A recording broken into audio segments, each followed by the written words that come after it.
Aksi unjuk rasa yang dilakukan oleh sejumlah wanita bertopeng dan mahasiswa yang tergabung dalam gerakan perempuan tolak kekerasan seksual terhadap anak yang berlangsung di depan kantor Dinas Pemberdayaan Perempuan dan Perlindungan Anak Keluarga Berencana Aceh Barat pada Rabu 3 November berakhir ricuh. Sejumlah mahasiswa mengaku mengalami sedikit kekerasan dari pihak Satpol PP yang memberikan pengamanan di kantor DP3 AKB saat aksi tersebut berlangsung. Informasi lebih lengkapnya akan disampaikan oleh rekan jurnalis kami dari Serambi News Indonesia. Ada Sadul Bahri yang saat ini sudah tersambung bersama kami. Halo Sadul. Ya, halo rekan Firda. Sadul, bisa Anda jelaskan bagaimana aksi unjuk rasa hingga sempat terjadi kericuhan antara pendemo dan juga Satpol PP? Ya, baik rekan Firda, pada Rabu siang kemarin aksi unjuk rasa terus berlangsung. Dimulai dari depan halaman kantor Polres Aceh Barat, kemudian dilanjutkan ke kantor DP3 AKB di Molabu.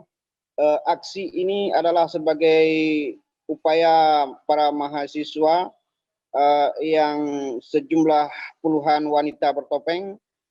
Mereka menuntut agar pelaku seksual atau yang melakukan pemerkosaan terhadap anak di bawah umur diminta untuk segera diproses hukum. Hal ini dilakukan lantaran kasus ini sudah berlangsung memasuki 3 bulan yang terjadi sejak 26 Agustus yang lalu, namun hingga saat ini belum dilakukan proses hukum, sehingga para mahasiswa menuntut agar mereka dapat diproses hukum. Namun di sela-sela aksi tersebut sempat terjadi ketegangan hingga terjadi kericuhan antara aksi pendemo bersama dengan Satpol PP yang memblokade di depan kantor DP3 KB, sehingga dalam suasana yang ricuh itu sempat ada beberapa mahasiswa yang sempat mengaku terluka di lokasi dan saat ini dalam penanganan pihak kepolisian. Demikian rekan Firda.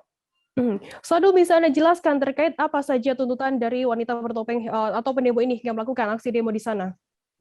Ya, salah satu tuntutan daripada wanita bertopeng itu adalah meminta pihak kepolisian untuk segera menangkap pelaku pemerkosaan terhadap anak di bawah umur yang hingga saat ini masih belum diketahui di mana keberadaannya. Namun korban pemerkosaan itu dalam kondisi trauma saat ini. Kemudian juga di sela-sela itu para pendemo ini meminta pihak kepolisian untuk memberikan sanksi hukum terhadap salah satu oknum polisi yang diduga meminta uang kepada korban, sehingga masyarakat merasa dirugikan di saat kondisi yang sangat sekarat dan dialami oleh masyarakat kurang mampu, sehingga para pendemo ini menuntut mulai dari pelaku hingga oknum polisi yang diduga telah merugikan masyarakat supaya dapat diproses secara hukum yang berlaku. Demikian rekan Frida. Sadul, lantas bagaimana tanggapan dari pihak kepolisian sendiri dengan adanya aksi yang sedikit ricuh itu? Ya, pihak kepolisian dalam menanggapi persoalan ini mulai dari tuntutan daripada mahasiswa untuk diminta para pelaku ini diadili. Kompol Asaputra dalam menanggapi masalah ini sebagai Wakapolres, ya pihaknya saat ini sedang melakukan penanganan. Pertama, penanganan masalah kasus yang menjadi tuntutan para pendemo itu, mulai dari sebagian dari oknum yang diduga ikut terlibat dalam hal ini, artinya bukan terlibat dalam pemerkosaan tapi terlibat dalam dugaan meminta uang kepada masyarakat, sedang dilakukan proses pemeriksaan di Polres setempat di Polres Aceh Barat. Kemudian menanggapi dengan persoalan ini, kemarin sore setelah terjadi aksi kericuhan ini, sejumlah mahasiswa yang melaporkan kasus ini ke pihak kepolisian ya sudah diterima laporannya, dan pihak kepolisian berjanji akan menindaklanjuti apa yang menjadi tuntutan para pendemo tersebut. Demikian rekan Firda. Baik, Tribuners, jurnalis kami tadi juga sudah menghimpun keterangan dari Rona Julianda, Korlap Aksi, dan juga Kompol Asa Putra, Wakapolres Aceh Barat, dan berikut liputannya untuk Anda.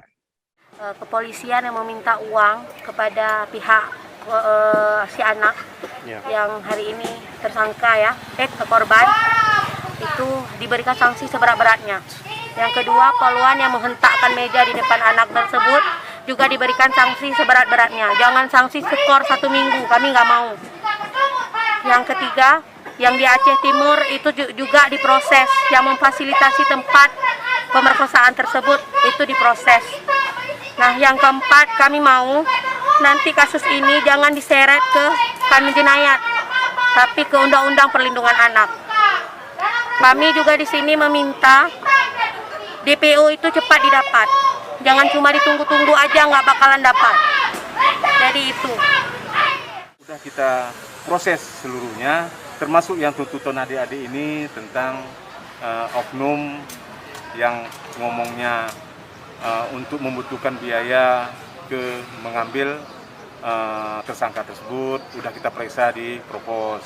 Terus kemudian juga tuntutan dari adik-adik tadi tentang poluan yang gebrak meja juga udah kita ambil keterangan di propos. Apa maksudnya? Jadi adik-adik semua udah kita kasih keterangan. Alhamdulillah adik-adik juga pada mengerti dan mereka kembali dengan. Terima kasih sudah nonton. Jangan lupa like, subscribe, dan share ya.